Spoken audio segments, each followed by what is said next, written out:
parts plutonic quartz, 1 part cesium, and the final ingredient? When you first enter the genre of automation games, you'll quickly encounter the concept of the Big Three. There's Factorio, the granddaddy and reigning champion, Satisfactory, typically billed as Factorio but in 3D, and finally Dyson Sphere Program, which is this weird hanger-on that doesn't really have a tagline of its own.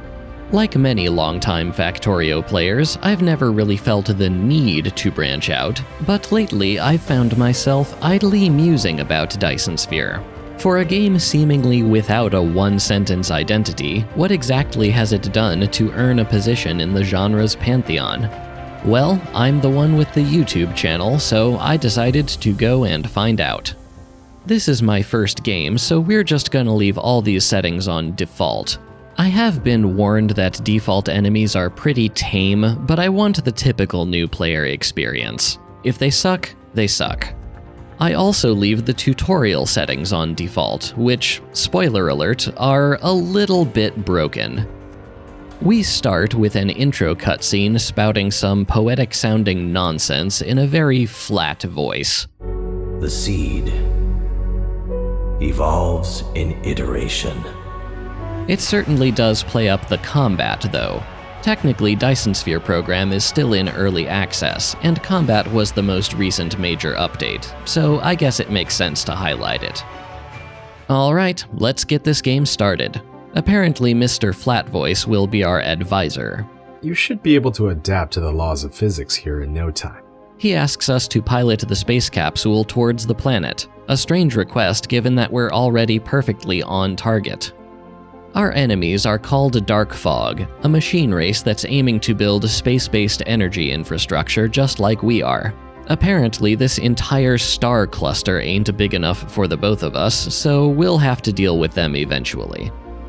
We land on the other side of the planet and get introduced to ourselves, a Gundam called Icarus. But this is still a factory game, which means we start by picking up rocks. Next, I take a peek at the tech tree.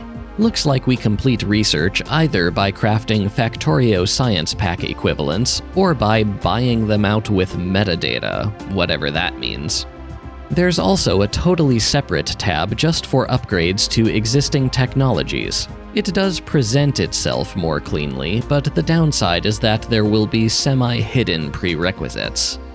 Well, it looks like our first task is to craft a bunch of magnetic coils, so let's do that. After making a few, we unlock new buildings, and are magically granted one of each new building in our inventory despite not having directly crafted them. I'm not exactly complaining about free stuff, but it feels like an odd choice. It appears that mining works by hoovering up resources from the edges of a patch, rather than drilling from above like in Factorio. I apologize in advance for what will be constant Factorio comparisons, but when I call myself a Factorio veteran, I'm talking roughly 5,000 hours, so this is just the reference point I have to work with, okay? Anyway, like any good factory game, the first resources we'll mine are copper and iron.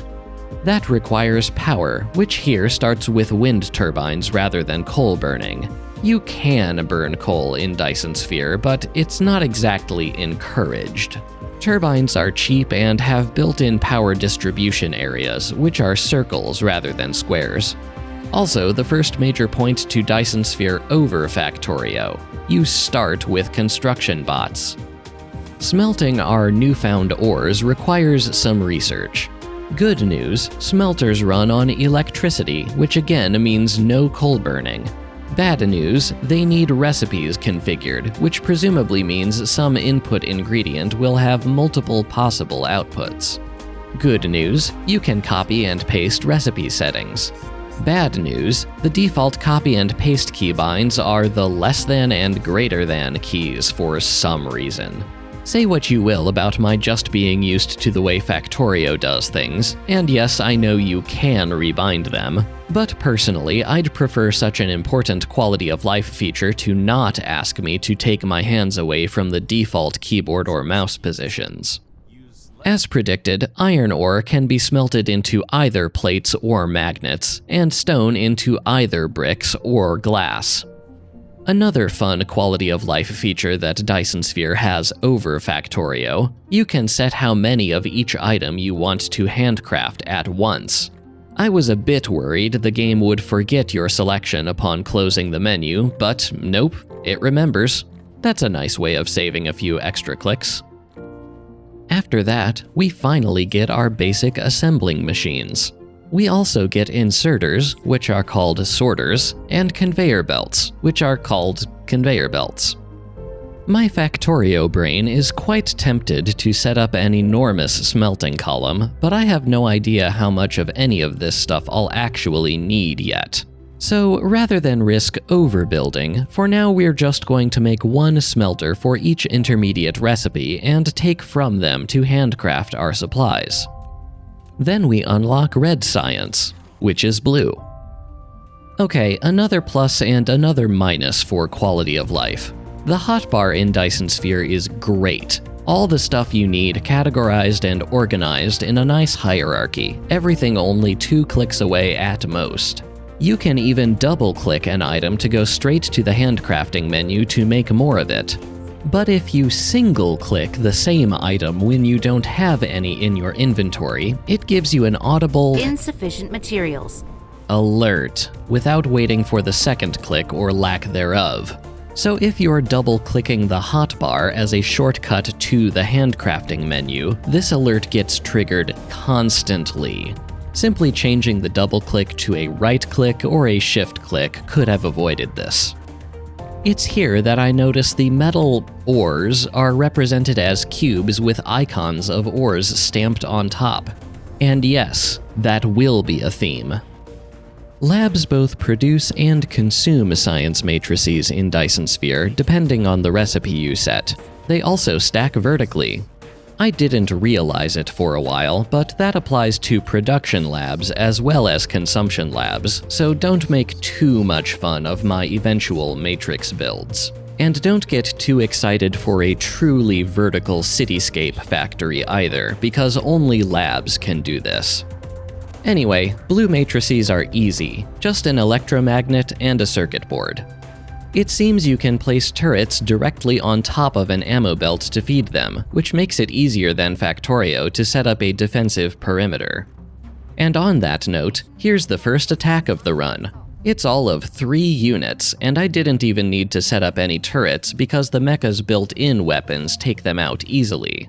So yeah, these are nowhere near as fast or hard-hitting as a Factorio biter swarm.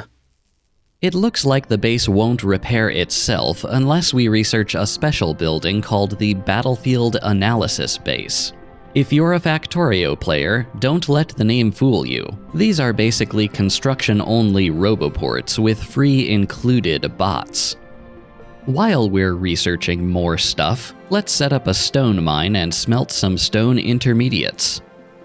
This base is running low on power, so I try to supplement the wind turbines with a burner generator. But unlike Factorio, burnables and wind are given the same priority, meaning this generator will still consume coal even when wind energy would otherwise be sufficient. For those unaware, Dyson Sphere is made by a 5-person Chinese team. The English localization is actually pretty good, especially considering all the sci-fi jargon, but there are still a few rough edges. For example, neither the writer nor Mr. Flatvoice appear to have a good idea of just how enthusiastically they should be introducing new concepts. A splitter.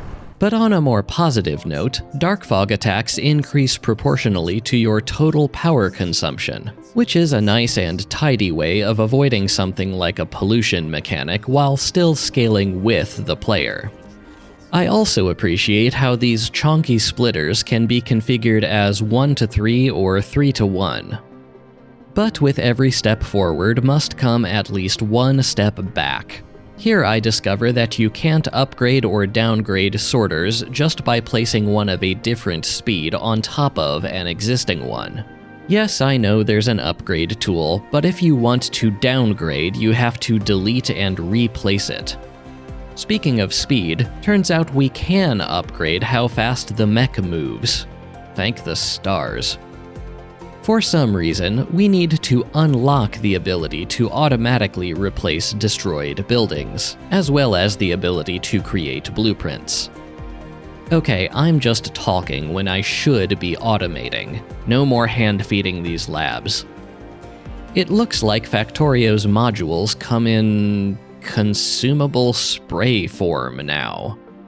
There are no underground belts in this universe. Instead, they can hop over each other, and they need a bit of space to do it.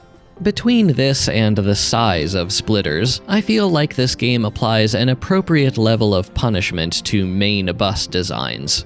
They're not impossible, but they're not necessarily optimal either. Call this Factorio brain if you want, but it took me forever plus some Google to figure out this game doesn't have a proper fluid system. Crude oil comes in the form of gelatinous cubes that just get dumped right onto belts like everything else.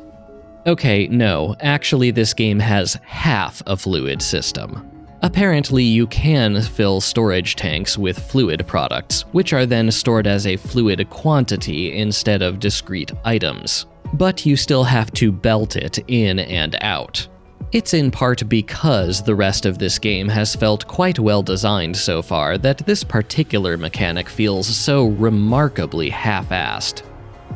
Here you can see a sorter refusing to be placed because it's colliding with other object, but it doesn't tell you which other object. I kept moving the refinery, but it's actually colliding with the storage tank because the output belt is too short. Anyway, we filter sort out some boxes of hydrogen and refined oil. Another attack, and a single turret is capable of taking care of it. Not exactly a death world. Out of curiosity, I try to see how high belts can levitate, and at least with adequate research upgrades, there doesn't seem to be a limit. Mamma mia, the spaghetti possibilities are endless. Next, I try messing around with the blueprint feature. I paste a blueprint as a test. Then I go to unpaste it, only to discover that this game doesn't have an undo feature. So I'm forced to pick up all the pieces myself. Dick move, Dyson Sphere. In better news, I can fly now, and I appreciate the contextual key press pop-up telling me how to stop. Okay, back to oil products. I wonder about cracking, and it turns out there's a cracking recipe that turns excess refined oil into hydrogen and graphite, in exactly the ratio we need hydrogen and graphite to make the red science matrix. So this is clearly what we need to be aiming for. But then I also notice this separate cracking recipe that turns excess hydrogen into refined oil by way of coal. That means we should be able to use hydrogen and refined oil as dual catalysts to turn coal into graphite at a 1-to-1 ratio, rather than the 2-to-1 required from smelting. While our crappy starter setup churns away making enough red matrices to unlock all that, let's use the downtime to design a bigger and better refinery system. The basic idea will be to loop both refined oil and hydrogen around so both cracking recipes can just pick up and drop whatever they need. If either product gets backed up, the excess should be automatically transformed into the other product. Redoing overlapping belts is a bit finicky. I know Factorio's smart belt system is a code nightmare, but I do miss having it. The horizontal belts between refineries will bring in oil and coal and send out graphite. Here's where I discover that you can't set two sorters to pick up from one section of belt, because they'll collide. I can't really fault Dyson Sphere for this one, because if I was programming a factory game, I'd do exactly the same thing. It's way easier than trying to let two sorters fight over the same item. Thankfully, I figure out this arrangement that fits in the available space. I also discover that you can't connect a sorter to curved belt segments, which seems less technically necessary to me. Because of the aforementioned restrictions, I have to redesign the cracking plants to dump their output onto these intermediate belts that sideload onto the main belts.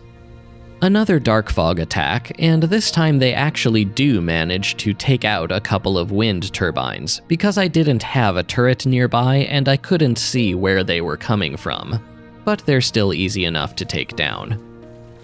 Being able to delete an entire belt at once is really nice. Anyway, if I'm careful with the belt positioning, I can theoretically make this build tileable. Okay, this should technically function. I wish I could make it better, but making it better in the way I want would require a circuitry system, which Dyson Sphere doesn't have. I'm not even asking for anything crazy like Factorio's combinators, but this thing is begging for a means of dynamically enabling cracking recipes depending on which output is needed. A small inconsistency I noticed. The yellow science matrix needs titanium crystals, which in turn uses titanium ingots, but the ingots are not strictly a prerequisite for the crystals. Stone smelts into silicon ore at a 10-to-1 ratio, but you can also mine silicon directly on other planets. I do like it when automation games give you a feasible but inefficient way to avoid setting up logistics infrastructure. Still, we can't totally dodge the need to visit other planets. There's no titanium here except as rare pulls from rocks in the overworld, and we need that for the aforementioned yellow science matrix. So I start collecting some mecha upgrades to prepare for the journey. We also need to set up some defenses so this base can protect itself from attacks while we're gone. Actually, I have a better idea. That dark fog base looks pretty small. Why don't we just go delete it? We can bolster the mecha's offenses by researching combat drones, although the mechanisms for controlling them appear needlessly complicated when all I want them to do is auto-deploy and attack nearby enemies. I also spend a little while messing with this self-powered pillbox blueprint that I could easily slap down. I draw some units away from the base and lead them back to the pillbox to kill them, only to walk back and discover that they've basically all respawned. This was also a fun way to discover that, depending on where on the planet you place a blueprint and thus how big or small the grid is, a power connection could be out of range. Okay, clearly I don't know what I'm doing with dark fog bases yet. Which kind of rules out going to the lava planet next, seeing as it has 3 enemy bases instead of Pluto's 1. That still has the titanium and silicon we're after in abundance. The only problem is that it also has no coal or wind, which means no easy way of getting power. This is where the game's namesake starts to assert itself. For those who aren't up on their sci-fi lingo, a Dyson sphere is basically an inwards-facing ball of solar panels surrounding a star, with the goal being to capture as much of the star's energy output as possible.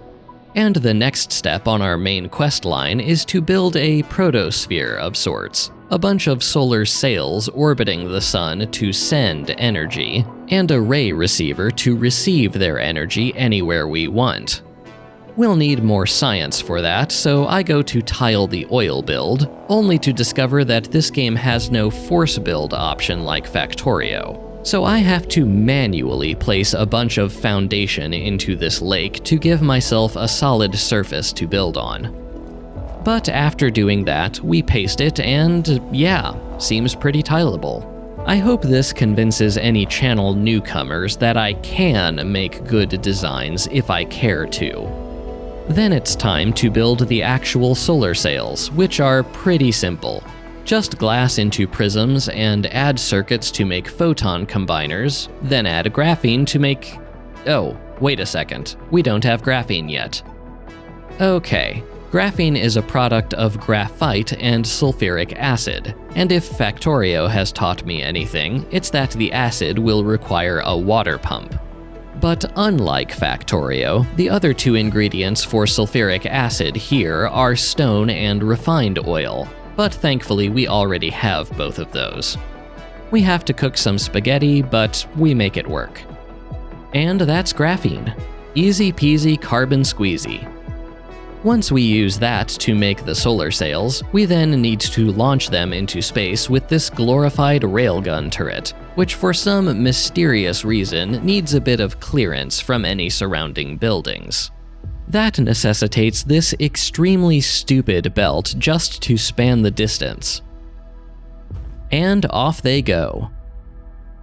With power theoretically sorted out, it's time to head over to Pluto. Sorry, Cherton 4. We just fly up a bit higher than we ordinarily would, and we're on our way. That causes Icarus to pop up this nice visual indicator of our ETA, which seems like it would be very convenient for some unseen camera person tailing directly behind. We can't head straight there, however, because planets actually orbit in this game. As far as I can tell, there's no way to plan a smarter flight path, so we just have to keep adjusting our heading. But after several very chill minutes of cruising through empty space, we finally arrive. First order of business, slap down a ray receiver we made before coming here. Then we just mine some titanium and... Wait, why do we have no power? Oh no. The receiver has to be facing the sun, doesn't it? Of course it does. Which means we'll need several receivers at different points on the planet to get continuous power. I kinda regret bothering with these. They're just glorified solar panels.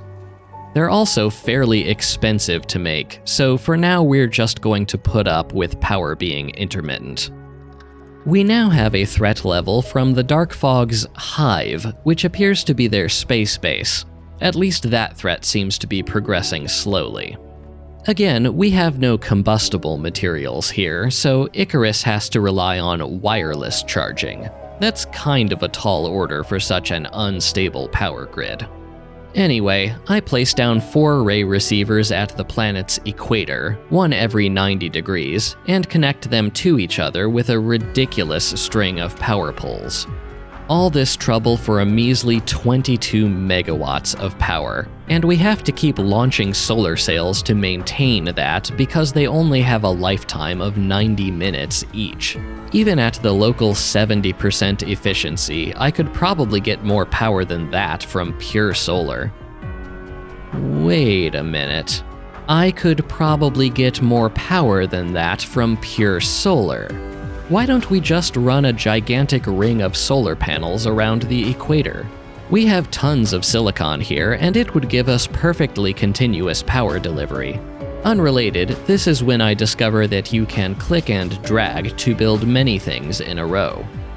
Half an hour later, and we finally have a strong and stable power grid. Well, all that dicking around with power took long enough that we've actually built up a decent supply of smelted titanium and silicon that we'll need for yellow science. What we don't have yet is an automated way of getting it back home, because that research takes yellow science. So for now, we have to load it up and fly it all back ourselves. Okay, yellow science. First, we need plastic to make organic crystals, and combine those with our newfound titanium ingots to make titanium crystals. Diamonds are comparatively easy, just double-smelted coal. Spaghetti an output belt into the labs, and just like that, we have yellow science. The first thing you should prioritize with yellow science research is interstellar logistics, so you can keep the titanium flowing without having to make manual trips back and forth. While we're waiting on that, let's bolster our defenses a bit. These signal towers don't just wirelessly recharge Icarus, they also draw aggro from Dark Fog, so they'll leave the rest of your base alone while your turrets take them down. Combine that with a BAB for field repairs, and suddenly your base is nearly impenetrable. I also mess around a bit with the logistics system, but these aren't nearly as convenient as BABs. Bots aren't freely included, and their range is extremely limited, so when the map is this small, I'd rather just run a belt. Now that the research is done, we can see where we'll have to run those belts from, and wow, that's huge. I guess it should be. It's basically a space elevator, but compared to the buildings we've had access to so far, it's quite the jump in size. Let's put it right by where we need the titanium.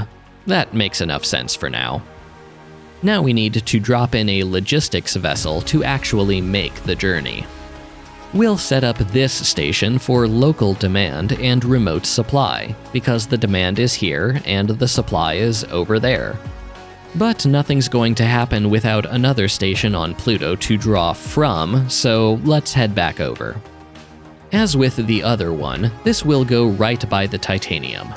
We'll set up this station for local supply and remote demand, because the supply is here and the demand is over there.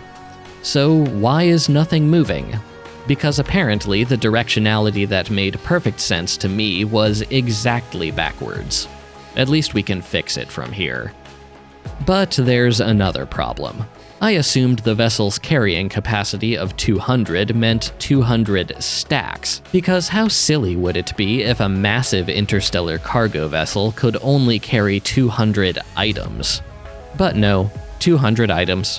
Which means we'll need more than just the one vessel to get any more than a measly trickle of titanium.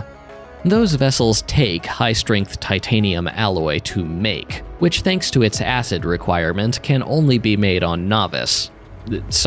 Cherton 3. So, back we go. This game gets a lot of praise from its players for its visuals, and I have to agree. There's just something serene about cruising through the vacuum of space and witnessing the spectacle of the grand cosmic dance, punctuated only slightly by the very funny sight of the phrase titanium ingot sailing past you. I wonder why said ingots aren't flowing from the tower, only to discover that you have to filter the outputs. It does make sense, given that these towers can store multiple items, but I wish it was more obvious that you even could filter outputs. That said, it's neat that you can see the animations of the vessels docking on top.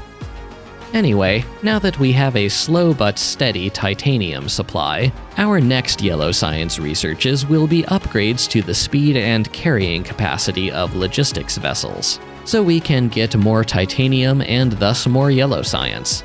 It's a beautiful cycle. While the base works on that, we can start working on the next science, purple. That starts with carbon nanotubes, which require graphene and titanium, so we'll snake a titanium belt north towards the graphene we already have. The nanotubes will go into fiber optic cables. That also requires plastic and silicon crystals, but again, we already have those, and they're easy enough to route in. Then we need processors, which need microcrystalline components, which need high-purity silicon.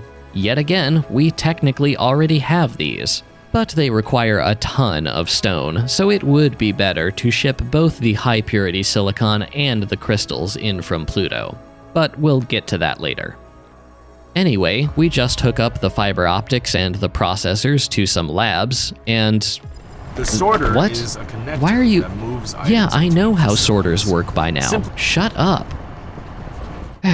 And we get a trickle of purple science. Already. Can't be that easy. It's that easy. Okay, I want to take another crack at dark fog extermination. I've learned a thing or two about how these work now, and I think I have a viable plan. That plan starts with turning coal into combustible units. Then those, plus some engines, get turned into a strategic missile stockpile. Now, in Dyson Sphere, all turrets require power, so let's start by extending a giant line of power poles from our main base to A the... foundation is a What? terrain leveling tool. Oh my god, shut It up, only I know be how used to level foundation terrain works to zero too. altitude. Anyway, The master plan is to put some missile turrets outside the range of the base, then use a signal tower to draw their attention and a BAB to keep it repaired. The key element is that the signal tower also extends the effective range of missile turrets, so this arrangement should let them fire at enemy units while remaining unscathed themselves. And immediately upon placing the signal tower, the skirmish begins. The combat drones we unlocked a long time ago get themselves killed almost immediately. Lesson learned: combat drones suck. I let the skirmish run for a while, and it seems like we're not really making a dent in the enemy numbers. At least not any faster than they're producing new units. I guess we need more turrets then. Now there's the kind of firepower I've been looking for. We creep the signal tower forward a bit, and soon enough the entire base is down. It leaves a hole in the ground that goes all the way to the planet core. But there's still something floating above us, and it's apparently attempting to rebuild the base on top of the core hole. Thankfully, we can delete it with a bit of missile turret reconfiguration. Or at least we can if we want to trigger the hive orbiting the star, but that's a problem for future me. So you can fill the core hole if you have the resources for it, but why do that when you can just slap a geothermal power generator on it and get free power? A landing relay station detected. A what now? Okay, apparently dark fog expands from the hive the same way Factorio's biters do. Well, let's head back to Pluto and see what that's all about, and maybe set up some actual silicon product exporting while we're at it.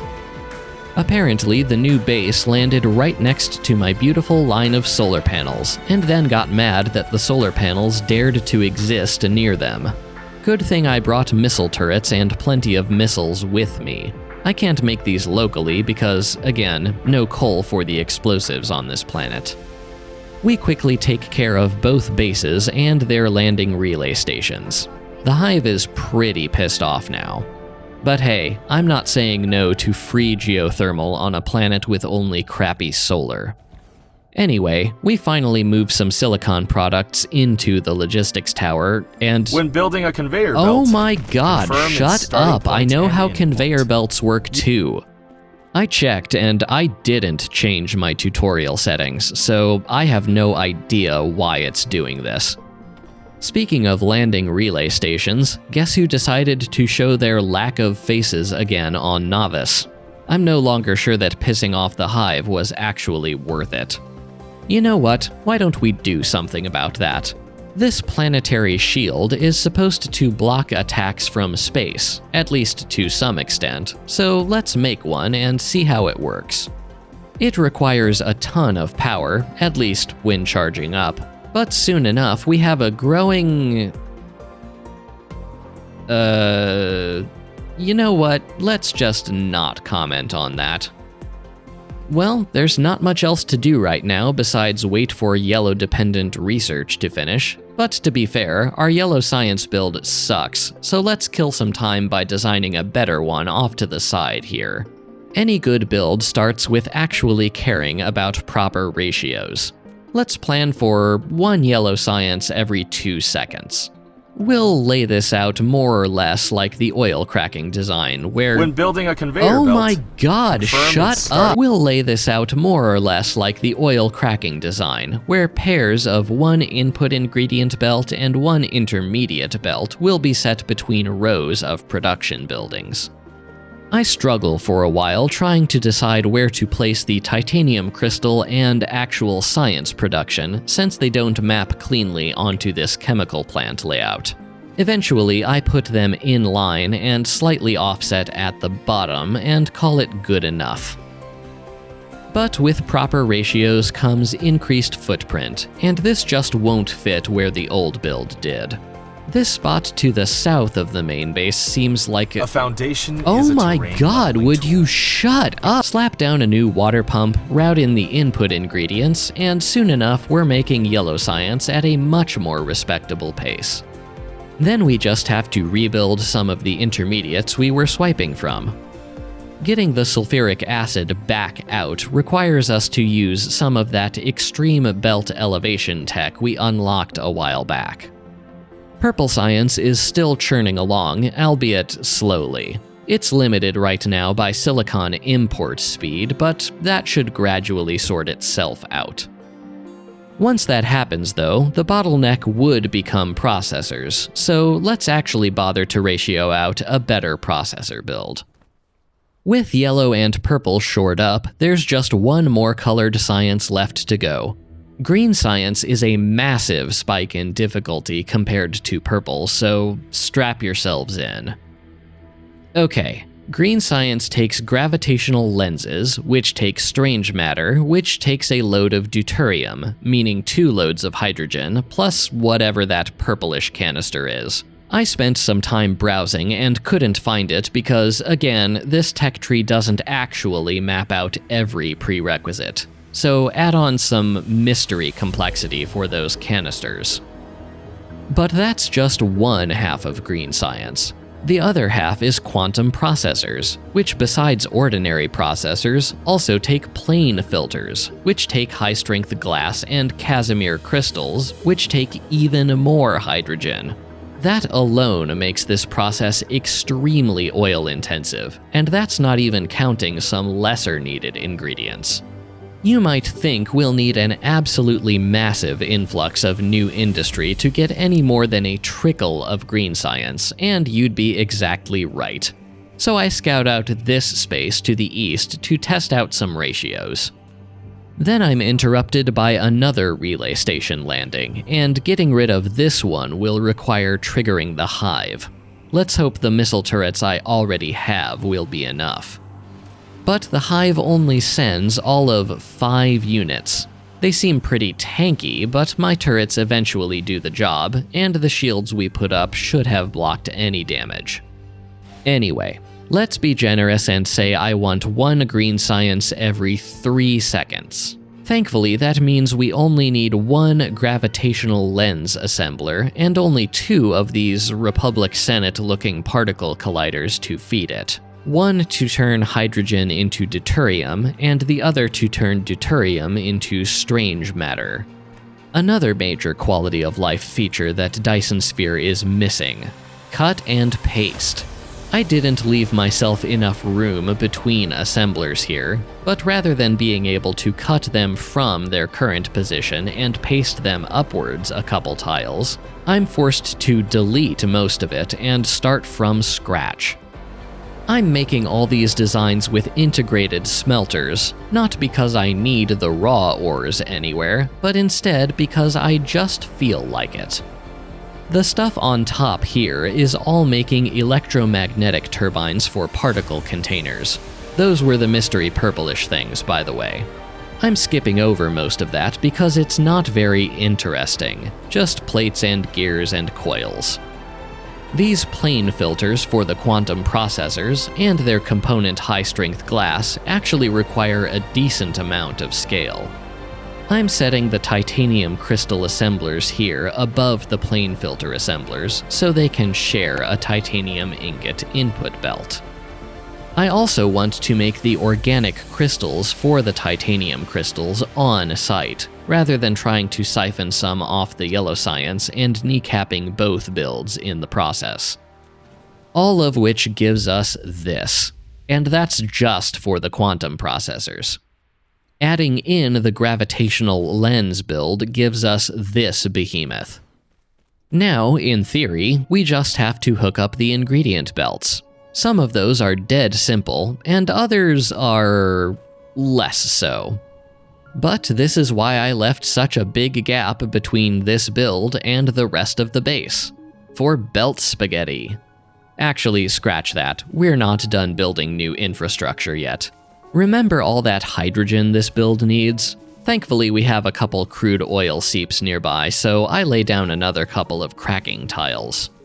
This kind of ridiculousness is what I mean when I say this game punishes main bus designs. You can run a bunch of belts in parallel, you just need to do some really stupid things to make it work.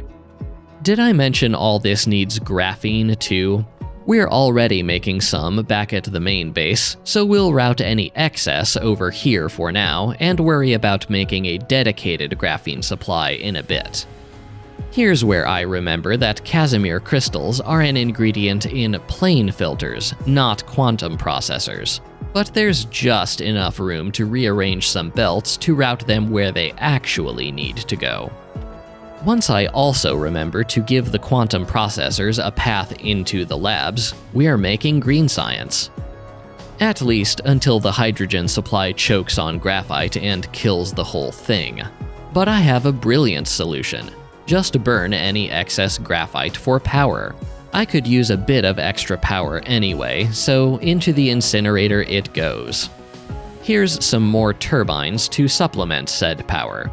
There are more exotic power generation methods in Dyson Sphere, but there's not really a need to research them during a normal playthrough because wind and solar are so much easier and cheaper. Shockingly, we're fine on hydrogen but low on refined oil, so this bespoke direct insertion build takes in oil and coal and spits out the pure refined stuff. In fact, we're so fine on hydrogen right now that I'm going to route the excess from the first oil build past the newly vertical red science and into green science. I also want to void any excess graphite here like we're doing by the green science build, so we'll move over a couple burners and— When building a conveyor belt, oh my god, its would you starting point shut? and— With that sorted, the green science bottleneck is now graphene, so it's time to make that dedicated graphene build I mentioned a minute ago. We'll do that right up here by this lake, so the prerequisite sulfuric acid has easy access to water. Swipe some refined oil, a bit of stone from the glass input belt, and make some new graphite from this coal belt because I was worried about oil-based graphite eventually running out, and we're in business. All that just leaves one major hurdle. The winning technology research requires 4,000 white matrices, which are made from one of each colored matrix plus some antimatter. We get antimatter from these things called critical photons, which in turn come from ray receivers. That solar swarm I was trash-talking back on Pluto is actually necessary to beat the game. Now, ray receivers gain strength the longer they're receiving rays, which I think means the optimal place to put these is actually at the poles, since those will have the longest day-night cycle. No, your eyes do not deceive you. Each of these is making 0.14 critical photons per minute, as in 1 photon every 7 minutes. That comes out to 19.5 days of waiting at this rate to win. And while this may come as a shock to you after my last video, I don't particularly enjoy waiting around for weeks on end just to hit a victory condition. So to make these faster, we'll need more Dyson-based power, which means now, at the very final hurdle, we actually need to care about making a Dyson sphere. After converting the old labs to make white matrices, we route the critical photons into a particle collider, route the antimatter output into the labs, and route the white matrices into a new set of labs. Generating antimatter also generates matter in the form of hydrogen, which we could dump onto the hydrogen line, but we're making so little of it here that it's easier to just burn it off. But as it turns out, that science reconfiguration was premature, because first we need this rocket silo research. Railgunning is great for solar sails, but launching the nodes and frames of a Dyson sphere apparently requires a gentler touch. Said nodes and frames aren't too bad to make. The frame materials are moderately annoying, but we're already making solar sails and processors. That said, the rockets that carry those components are much more annoying. They require quantum processors, along with this thing that I thought was strange matter but is actually a deuteron fuel rod. I look around for a while thinking of where to build these rockets, before realizing the smart thing to do is actually to just siphon off quantum processors from the green science build. And then I got bit by another gap in the tech tree. Turns out deuteron fuel rods also aren't a strict prerequisite for rockets, meaning we still need to research that too. I spent a long time ratioing all this out before realizing maybe half of this was just to make electromagnetic turbines, which we already had a build for at the main base to support handcrafting, and it would be way easier to just belt that output down. We already have one particle collider making deuterium, but that direct inserts into the strange matter collider. Thankfully, there's just enough room here to fit another collider onto this hydrogen belt and snake a deuterium belt out. This does mean we'll have to increase hydrogen production, again, but we'll worry about that later. I forget why I didn't want to use a splitter here. Maybe I just didn't want to pick up any cubes of sulfuric acid. But the reason for siphoning off that acid was to make some more titanium alloy. Routing in the component steel was intricate, but with that done, we have everything we need for the fuel rods. We also need processors and photon combiners for the solar sails, yada yada. Nothing you haven't seen before.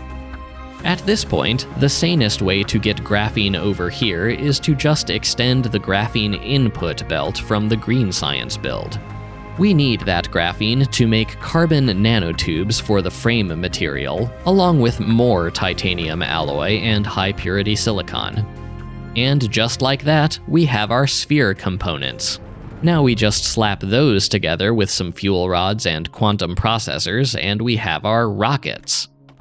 The rocket silo isn't much of a silo, but it's fittingly quite large. It doesn't seem to be launching anything, though. I figured the sphere would work like the swarm does, where you just add an orbit and then the stuff it needs auto-launches. So it takes me forever plus some Googling to figure out that you actually have to design your sphere. And immediately upon creation, I find another problem. There's an optional, in air quotes, upgrade tech that lets you extend how far towards the poles you can actually build. I figured it would give you at least some room to work with to start off, but nope, just this infinitesimally tiny strip. So we need at least one upgrade level to actually build anything. Once that's done and we can see how much space we have to work with, we can finally think of what to design.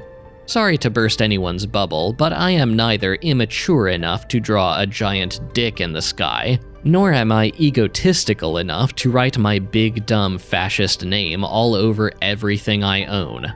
But I do have the opportunity to send a message. One that will be heard throughout the very stars.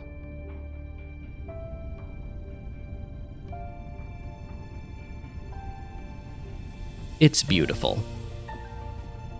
It looks like each of these nodes is going to require hundreds of rocket launches. I'd need a megabase to actually complete this, but I'll save that for another video if you guys enjoy this one enough. All I really need for now is for it to make enough power to win the game. Anyway, the current bottleneck is oil products, so let's set up even more oil cracking. Technically, I could get hydrogen for free from the gas giant we're orbiting and crack all the local crude to refined oil, but that would require plenty of refactoring and extra research, so this is just easier. The solar sails are just starting to trickle in and attach themselves to the frames. I chose the hexagon pattern because hexagons are the bestagons. I debate supplementing our copper and iron production with a visit to the local lava planet, but there's, 9 enemy bases on it right now? I guess this is why we haven't been getting attacked lately. Whatever, they can have that planet.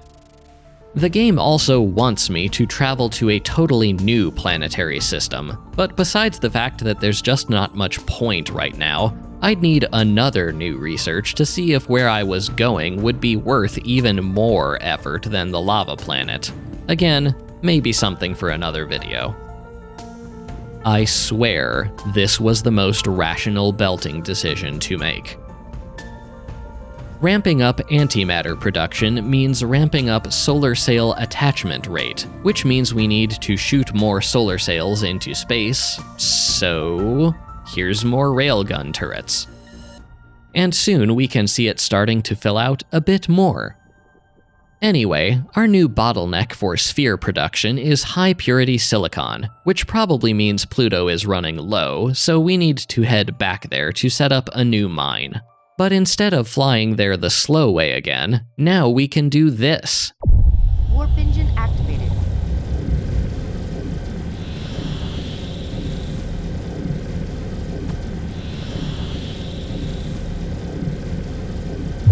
Warp engine deactivated. Can I do the countdown? Huh? Oh, sure. Knock yourself out.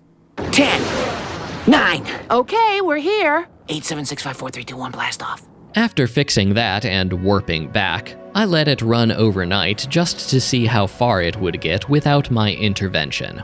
It actually got pretty close to victory. But at some point, it died due to no green science, because no quantum processors, because no regular processors, because no silicon, because...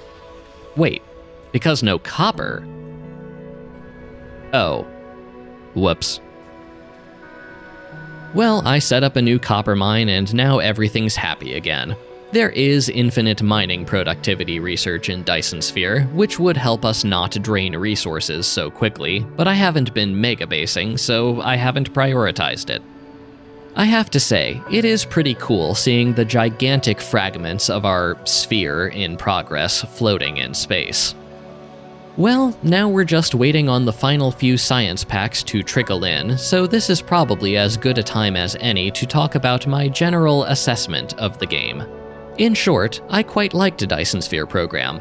I'd even go so far as to say that it's Dyson Sphere, not Satisfactory, that deserves the title of Factorio but in 3D. Satisfactory layers on tangential elements like exploration and decoration, and the mechanics of a static map and finite resource requirements limit the incentives for challenge runs. Dyson Sphere, meanwhile, is factory first. Everything you do is about feeding, expanding, refining, or defending your factory. The mechanics are flexible enough to allow for some pretty wild challenge runs, and the devs have included several such ideas in the achievements. Any players of Factorio's Space Age expansion or the Space Exploration mod should feel right at home here, but that doesn't mean it's a copycat. The game's unique, hard sci-fi identity gives it a sense of grand scale that's unmatched in the genre.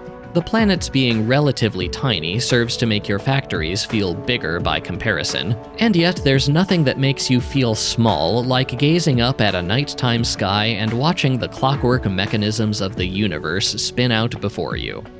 It's not perfect, of course. Not even Factorio deserves that title, and there's plenty that I didn't like too. Again, Dyson Sphere is technically in early access, so some of this may be changed down the line, but, well, I'll touch on its future in a minute. For now, let's quickly step through a few negatives.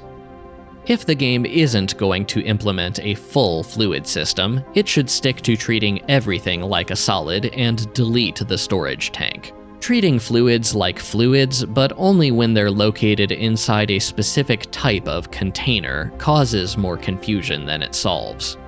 The game could really benefit from a basic circuit system. This is most immediately apparent for the oil cracking recipes, but it also feels odd that a game this flexible can't really do things like sushi belts or pull-based logistics because there's just no way to dynamically control production.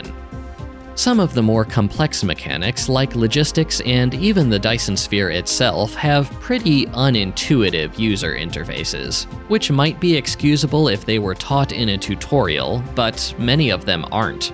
I generally consider it a game design failure when a player has to ask the internet to explain a game mechanic, and I did have to consult Google a couple times just to work through some obtuse UIs. The difficulty curve barely increases from yellow science to purple science, and then massively spikes for green. In my opinion, that transition should be smoothed out by making purple science harder. I wish there was more reason to research some of the higher-end tech in a normal playthrough. In particular, I never had to touch the most advanced combat or power generation technologies. This game has plenty of stuff like implosion cannons and artificial stars that sound awesome, but that I never felt a need to use. Maybe I would if I was megabasing, but I'd rather they were encouraged in late game like Factorio's nuclear technologies, rather than post-game. Speaking of, that could be done with combat tech by making Dark Fog an actual challenge rather than just an annoyance. What little difficulty I had with them was ultimately down to my own not understanding how to use the available tools, but once I put 2 and 2 together, they were almost trivial. Yes, I understand that you can turn the difficulty up, but most players don't touch settings, so the default experience is of paramount importance, and default Dark Fog is just too easy. Finally, quality of life features are a huge part of whether automation games are fun or annoying to play. Factorio remains on top of the genre in large part because it offers such high quality of life, at least if you're not deliberately trying to undercut it. But if Factorio is a 9.5 out of 10 on quality of life, Dyson Sphere is maybe a 7.5 or an 8. It's genuinely good, with loads of thoughtful touches, but that makes the missing features stand out all the more. The biggest ones by far are no undo and no cut and paste. If you're placing a blueprint, you'd better be ready to commit to it, because needing to move a lot of stuff even slightly takes an absurd amount of effort.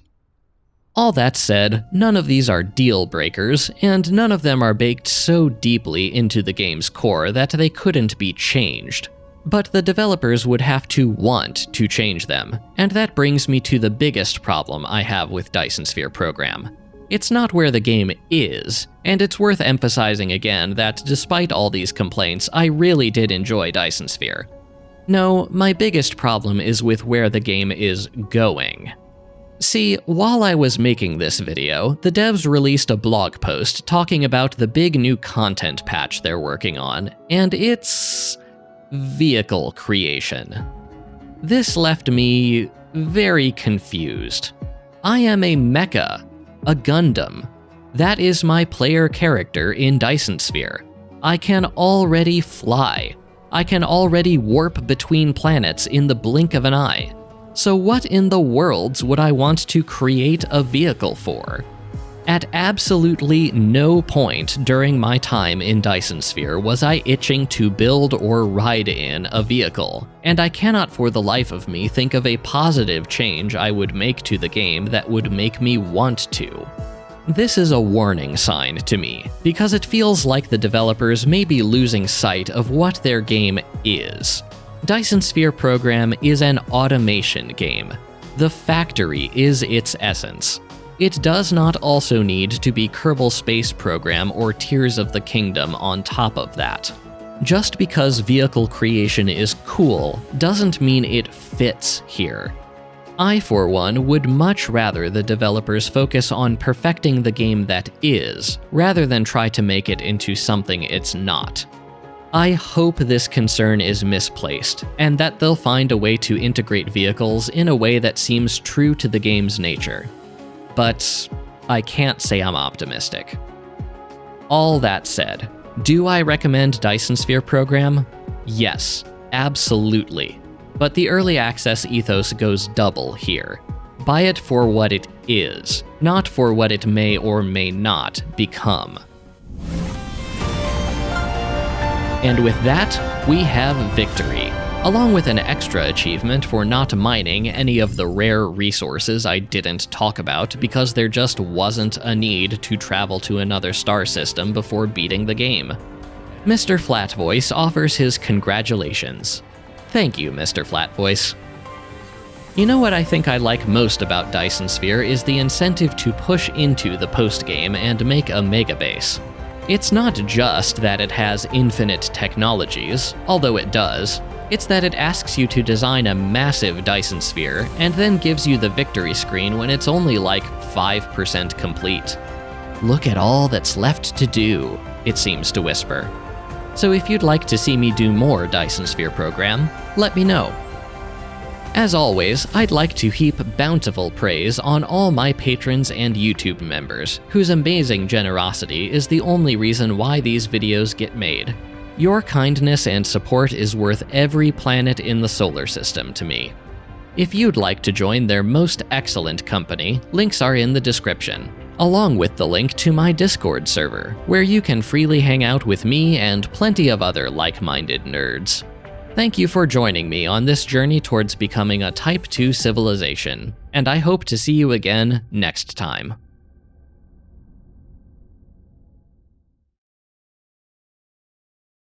Insufficient materials. Oh, for the love